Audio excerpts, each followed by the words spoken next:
Hi friend, welcome to my YouTube channel. तो दोस्तों, आज की वीडियो में हम जानने वाले हैं कि होली का कब है और होली का त्यौहार है वो क्यों मनाया जाता है। वैसे तो दोस्तों, हमारे हिंदुओं के हर त्योहारों के पीछे कोई न कोई है एक जो पौराणिक कथा जुड़ी हुई होती है। तो दोस्तों, अभी जो हमारी होली है वो है हमारे फाल्गुन मास की पूर्णिमा को।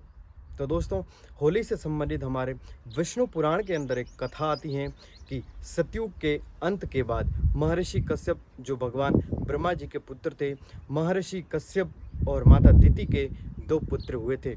उनमें जो बड़ा पुत्र था उनका नाम था हिरण्यकश्यप और उससे जो छोटा पुत्र था उनका नाम था हिरण्याक्ष।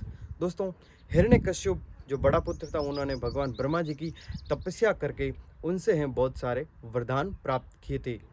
उनमें से जो उनका वरदान था वो था कि मुझे न तो कोई इंसान मार सकता है और न ही मुझे कोई पशु मार सकता है। न ही मैं दिन के अंदर मर सकता हूँ और न ही मैं रात के अंदर मर सकता हूँ। न ही मैं किसी शस्त्र के प्रहार से मर सकता हूँ और न ही मैं कभी किसी अस्त्र के प्रहार से मर सकता हूँ। न ही मैं धरती पे मर सकता हूँ और न ही मैं आकाश पे मर सकता हूँ। दोस्तों, ये ब्रह्मा जी से उन्होंने वरदान प्राप्त किया था। इस वरदान प्राप्त करके वो बहुत बड़ा अहंकारी हो गया और खुद को है वो भगवान समझने लग गया। उन्होंने भगवान विष्णु की भक्ति है से वो बंद करवा दी। दोस्तों, थोड़े समय के बाद उनके ही कुल में उनके 4 पुत्र हुए। उनमें से जो बड़ा पुत्र था उनका नाम था प्रहलाद। तो दोस्तों, जो प्रहलाद था वो भगवान नारायण यानी कि भगवान विष्णु का बहुत बड़ा उपासक था। तो ये बात है उन हिरण्यकश्यप को है अच्छी नहीं लगती थी। दोस्तों, हिरण्यकश्यप ने प्रहलाद को मारने के लिए बहुत सारे यत्न किया, लेकिन हर यत्न उसका है वो निष्फल होता गया। उन्होंने अपनी बहन होलिका को प्रहलाद को गोद में लेकर के बिठा दिया। दोस्तों, होलिका को भी भगवान ब्रह्मा जी का वरदान मिला हुआ था कि वह अग्नि के अंदर बैठे तो वो नहीं जलेगी, यानी कि वह हमेशा अग्नि के अंदर स्नान करती थी।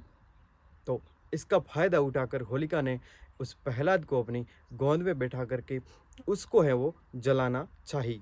लेकिन दोस्तों, कहते हैं कि जिसको राखे साइयाँ मार सके ना कोई, बालन बांका कर सके साय जग बैरी होय। तो दोस्तों, जिसका रखवाला खुद भगवान स्वयं करते हैं उस इंसान को भला कौन मार सकता है। यही हुआ भक्त प्रहलाद के साथ कि भक्त प्रहलाद हैं उस जलती हुई आग के अंदर सुरक्षित बच गए, तो वो होलिका समय में है वो जल गई। दोस्तों, इसके बाद ये हमारा होलिका का त्यौहार है वो मनाया जाता है। आगे चल कर के उस हिरण्यकश्यप ने एक लोहे का बहुत बड़ा थंब है उसको है वो गर्म किया और भक्त प्रहलाद को कहा कि इस थंबे के तुम आलिंगन करो, इस थंबे को तुम हाथ लगाओ यानी कि पकड़ो। तब भक्त प्रहलाद ने देखा था कि उस थंबे पे हैं जो चींटियां हैं वो चल रही थी। तब भक्त प्रहलाद को विश्वास हो गया था कि भगवान यहाँ पर भी हैं, अगर सिट्टी नहीं जली तो मैं भी नहीं जल सकता। यह समझ करके भगवान जो भक्त प्रहलाद था उन्होंने थंबे से हैं थंबे को पकड़ लिया और वहीं से भगवान नरसिंह हैं उसी समय प्रकट हो गए। तो दोस्तों, आप हमारे वीडियो देख रहे हैं, एक बार भगवान नरसिंह का जयकारा जरूर लगाएं कमेंट बॉक्स में। दोस्तों, होली के त्यौहार के पीछे एक और कथा भी प्रचलित है। कहते हैं कि भगवान कृष्ण और माता राधा का प्यार के रूप में वो होली का त्यौहार मनाया जाता है। तो इस दिन दोस्तों, वृंदावन के अंदर आप देखेंगे तो विश्व भर के अंदर प्रसिद्ध है लठमार होली।